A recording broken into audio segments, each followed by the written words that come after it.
Activities for foreplay include kissing, you have hugging, you have cuddling, you have mutual masturbation, touching, sensation play, caressing, fingering, oral sex. Yes, you also have sexual talks and role play. Please, when we talk about role play and sexual talks, sometimes we really want to do all of this and there is no need for you to start something that you cannot finish. Yes.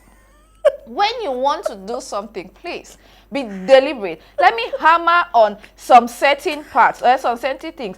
Foreplay, first of all, get to create create an initial arousal. Now, when you're talking to your partner sexually, or maybe you're doing role play, maybe your partner is somebody who craves to have sex with maybe a maid in the kitchen and all. My sister, get dressed like a maid, get into the kitchen and call him. Sometimes you get to sit and you communicate, talk about these things with your partner, know their sexual fantasies.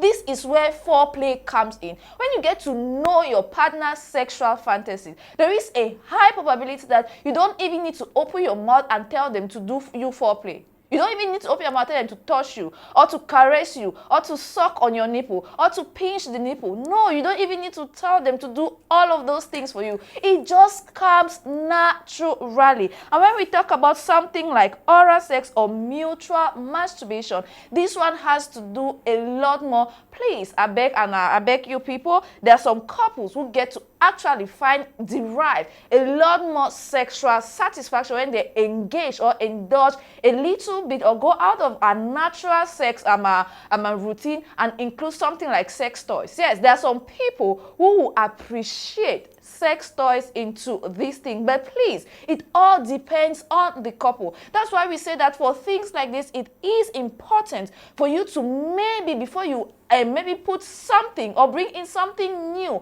especially when it comes to sex with your partner, get to sit them down and talk about these things. Let you and your partner be on the same page. Let you and your partner be on the same level. Don't just go about, maybe you look something outside and you like it, and then you bring it and you just want to try your partner. No, it is a no-no. In as much as foreplay might be good and you get to maybe try something like that you feel it is good, it might just be a turn off for your partner. So please, mind you, you get to indulge a little bit more with touching, sensation, play and caressing. Now, remember, we made mention of the different body parts that you can touch to make sure that you get your partner aroused. You have the lips, you have their mouth, you have the back of the neck, you have the ear.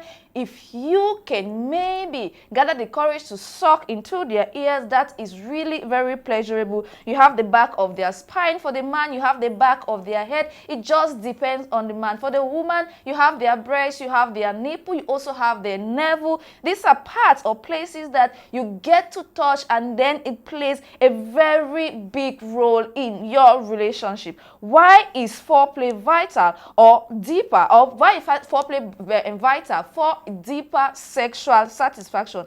It helps create initial arousal, it increases mutual pleasure, it brings out female sexuality, and facilitates orgasm for women, especially women that don't get to maybe orgasm during penetration. It also heightens orgasm when it comes. Yes, there is orgasm and there is an orgasm. There is a normal orgasm and there is the one that we call septième ciel. Yes, that is what we are talking about. It also allows for a variety and fun in sex. It establishes couples and fosters closeness and maintains freshness as well as bonding. When you look at the image on your screen, my brother, my sister, who doesn't want their partner to look like that? Yes, it is satisfying when you get to touch her right or touch him right at the needed places at the needed time. Please, another thing that is going to make foreplay is they touching you on places that you don't like and you're still moaning. It really does not make any sense. If they touch you somewhere that no pleasure is emanating for it, don't moan.